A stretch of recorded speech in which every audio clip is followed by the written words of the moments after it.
आज महाराष्ट्राचं राजकारण करतोय। या ऑक्टोबर मध्ये होणाऱ्या निवडणुकीमध्ये चुकून फक्त चुकून अगर महाविकास आघाडीचं सरकार परत आलं तर मग तुम्ही आम्हा लोकांना कुठे बघाल याचा विचार करून टाका। आम्ही काय 6 महिन्यामध्ये दोघंही तुम्हाला कोल्हापूरच्या मुख्य जेलमध्ये भेटू, आपसात गोट्या खेळत असू आम्ही। आम्हाला काय हे लोक बाहेर ठेवत नाही। मला तर पहिल्या 100 दिवसातच आतमध्ये टाकतील, मला माहिती आहे, मी बॅगेत भरून ठेवलेली। पण मी एक निर्धार केलाय की असाच आपलं सरकार जायला द्यायचं नाही। मी मेहनत करेन, जिद्द दाखवेन, दिवस रात्र महाराष्ट्र पिंजून काढेन, पण परत एकदा ऑक्टोबर मध्ये माझ्या भारतीय जनता पक्षाने महायुतीचं सरकार परत आणून दाखवेन असा निर्धार करून महाराष्ट्रामध्ये फिरतोय। शेवटी आपल्याला हे काय फक्त राजकारणाचा पुरता राहिलेला नाहीये, हा गँगवॉर सुरू झालाय। गँगवॉर मध्ये एक दुसऱ्याला मारून टाकण्यापर्यंत हे विषय जातात। तुम्ही ह्यांचं घाणेरडं राजकारण बघा, घाणेरडं राजकारण बघा।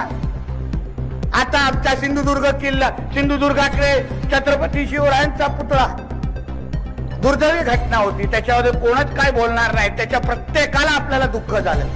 प्रत्येक शिवप्रेमीला मनाला चटका लावून जाणारी ती घटना होती। एक कोण महाराष्ट्रामध्ये बोलू शकत नाही की त्याचं मी समर्थन करू।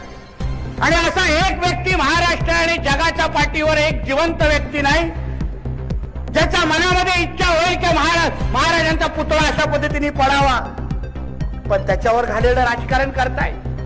2-3 दिवसापासून रोज चालले तिथे फोटो काढायला। एक त्यांच्यातला नेता जेव्हा तो पुतळा आम्ही लोकांनी नेव्हीच्या कार्यक्रमाच्या निमित्ताने जेव्हा तो नेव्हीने आणि आमच्या सरकारने उभा केला, त्याला किमान 8 महिने झाले।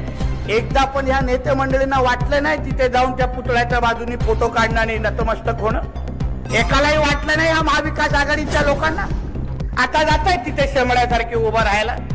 पण मला प्रश्न विचारायचा हो त्याला, तुम्ही एवढेच शिवप्रेमी आहात ना, तुम्हाला एवढेच छत्रपती शिवराय महाराजांच्या एवढंच विचारांची फार चिंता वाटली आहे, त्यांच्या मनाला फार दुःख वाटलंय।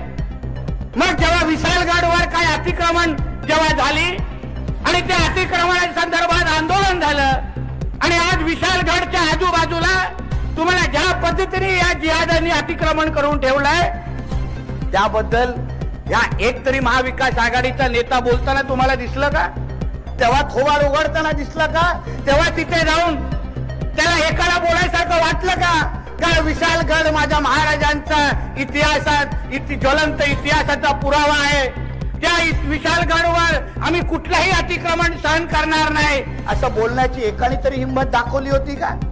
फक्त लोक घाणेरडं राजकारण करायचं हा एक कलमी कार्यक्रम हे लोकांचा आहे, बाकी काहीच नाही।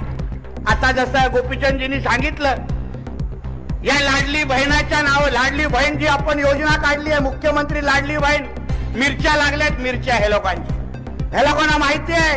त्या लाडली बहीण योजना आमच्या राज्यातल्या माता भगिनीने आता निश्चय केलाय की ज्या आमच्या सरकारने, ज्या आमच्या भावाने आमच्या सारख्या असंख्य लाडली बहिणीची काळजी घेतली, आम्हाला आर्थिक सक्षम केलं, त्याच लाडक्या भावांचं सरकार आम्हाला परत